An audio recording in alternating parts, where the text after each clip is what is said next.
عورت کے گناہ اور عذاب۔ حضرت ابو سعید رضی اللہ عنہ فرماتے ہیں کہ حضور صلی اللہ علیہ وسلم عید کے دن عیدگاہ تشریف لے گئے۔ جب عورتوں کے مجمع پر گزرا ہوا تو حضور صلی اللہ علیہ وسلم نے عورتوں سے خطاب فرمایا کر ارشاد فرمایا کہ تم صدقہ بہت کثرت سے کیا کرو، میں نے عورتوں کو بہت کثرت سے جہنم میں دیکھا ہے۔ انہوں نے دریافت کیا، یا رسول اللہ، یہ کیا بات ہے؟ حضور صلی اللہ علیہ وسلم نے فرمایا کہ عورتیں لعنت بہت کرتی ہیں اور خاوند کی نا شکر بہت کرتی ہیں۔ ہمارے پیارے نبی صلی اللہ علیہ وسلم نے جو 6 عورتوں کے گناہ عذاب کا ذکر کیا ہے وہ یہ ہے۔ پہلی عورت کے بارے میں آپ صلی اللہ علیہ وسلم نے فرمایا کہ میں نے ایک عورت کو دیکھا کہ وہ اپنے بالوں کے ذریعے جہنم کے اندر لٹکی ہوئی ہے اور اس کا دماغ ہڈیوں کی طرح پک رہا ہے۔ پھر نبی کریم صلی اللہ علیہ وسلم نے ارشاد فرمایا کہ جس عورت کو میں نے سر کے بال کے ذریعے جہنم میں لٹکا دیکھا اور جس کا دماغ ہاڑیاں کی طرح پک رہا تھا، اس کو یہ عذاب گھر سے باہر ننگے سر جانے کی وجہ سے ہو رہا تھا۔ وہ عورت نامحرم مردوں سے اپنے سر کے بال نہیں چھپاتی تھی۔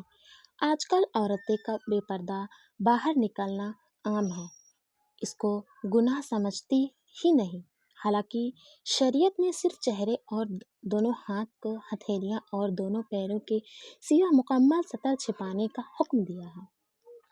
چچا زاد یا پھوپھی زاد بھائیوں یا بہنوں سے یا دیور کو تو نامحرم سمجھ ہی نہیں رہی اور ایسے ملتے رہتے ہیں جیسے محرم ہیں۔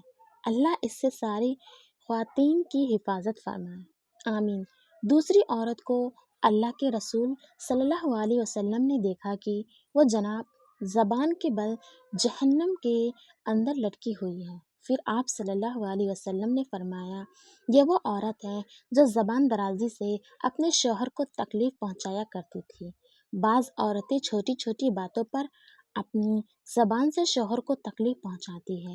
روایات میں ہے کہ جس عورت کا شوہر اس سے راضی نہیں ہے تو وہ گنہگار ہوگی۔ بات بات میں لڑنا اور شوہر سے بدتمیزی کرنا جیسے ان کی عادت ہو۔ بعض شوہر بھی اپنی بیوی کو زبان سے بھلا برا کہتے ہیں، جو ہرگز جائز نہیں۔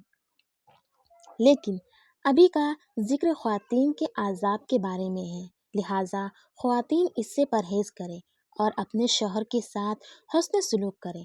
تیسرا عورت کو حضور صلی اللہ علیہ وسلم نے دیکھا کہ وہ اپنی چھاتیوں کے بل جہنم میں لٹکی ہوئی ہے اور آپ صلی اللہ علیہ وسلم نے فرمایا کہ یہ وہ عورت ہے جو شادی شدہ ہونے کے باوجود دوسرے مردوں سے ناجائز تعلقات رکھتی تھی۔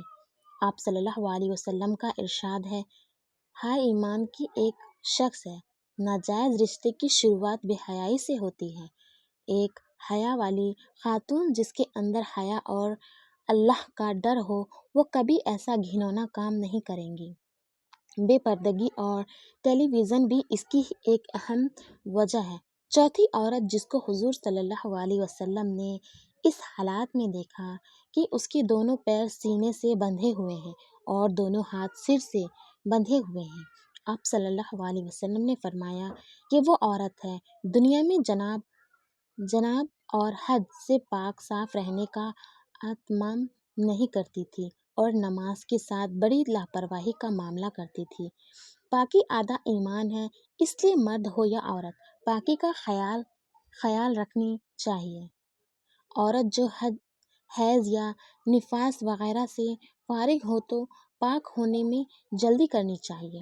تاخیر کرنے میں گناہ ہے کیونکہ نماز قضا ہونے کا خطرہ ہے۔ پانچویں عورت کے بارے میں رسول صلی اللہ علیہ وسلم نے ارشاد فرمایا کہ میں نے دیکھا کہ اس کا چہرہ خنزیر کی طرح ہے اور باقی جسم گدھے کی طرح ہے اور سانپ بچھو اس سے لپٹے ہوئے ہیں۔ پھر آپ صلی اللہ علیہ وسلم نے فرمایا کہ وہ عورت جھوٹ بولنے اور چغلی خانے کی وجہ سے عذاب ہو رہا ہے۔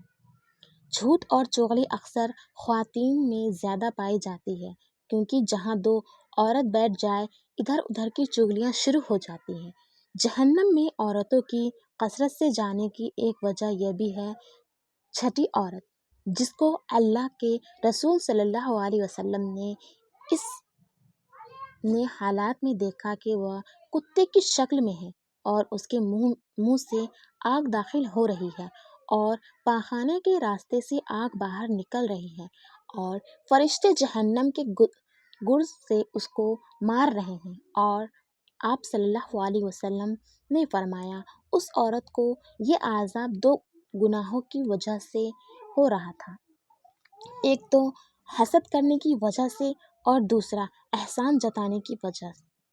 حسد کہتے ہیں کسی کے کاروبار یا مال میں ترقی کو دیکھ کر جلنا اور خواہش کرنا کہ اس سے وہ سب چیز چھین جائے وغیرہ، اور احسان جتلانا مثلاً کسی پر کوئی احسان کر دیا اور بدلے میں اگر دوسرے نے احسان نہیں کیا تو کہنا کہ میں نے فلاں کام کیا لیکن اس نے میرے لیے کچھ نہیں کیا وغیرہ۔ سارے گناہوں سے بچنا زیادہ مشکل نہیں ہے، اس سے ہر خواتین آسانی سے بچ سکتی ہے، لہٰذا یہ عزم کریں کبھی بھی یہ سارے گناہ نہیں کریں گے، اور اگر بھول سے ہو گئی ہو تو اللہ تعالیٰ سے معافی و استغفار ضرور کر لیں۔ اللہ رب العزت سے دعا ہے کہ تمام خواتین کو اس گناہوں سے بچنے کی توفیق عطا فرمائے، آمین۔